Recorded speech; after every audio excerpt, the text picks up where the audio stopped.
ইলাহা ইল্লাল্লাহ ওয়াহদাহু লা শারীকা লাহ লাহুল মুলক ওয়া লাহুল হামদ ওয়া হুয়া আলা কুল্লি শাইইন কাদির।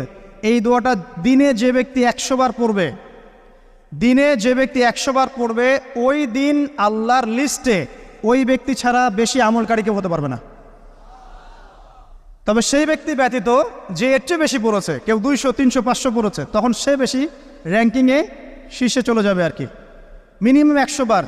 আরও ফজিলত হচ্ছে 100 বার যদি আপনি পড়েন, ওই দিন শয়তান আপনাকে স্পর্শ করতে পারবেন ইনশাআল্লাহ, এবং আপনার আমলনামা থেকে 100 গুনাহ মিটিয়ে ফেলা হবে, 100 নেকি লিখে দেওয়া হবে ইনশাআল্লাহ। অতএব আজকে আমরা এই দোয়াটা পড়তে পারি, লা ইলাহা ইল্লাল্লাহ ওয়াহদাহু লা শারীকা লাহ লাহুল মুলক ওয়া লাহুল হামদ ওয়া হুয়া আলা কুল্লি শাইইন কাদির। এরপরে আসেন, এই দিন একটা ফজিলত হচ্ছে, আজকের দিনটা হচ্ছে হজের দিন, হজ আকবরের দিন। আমরা অনেকেই হজটাকে তুচ্ছ মনে করি।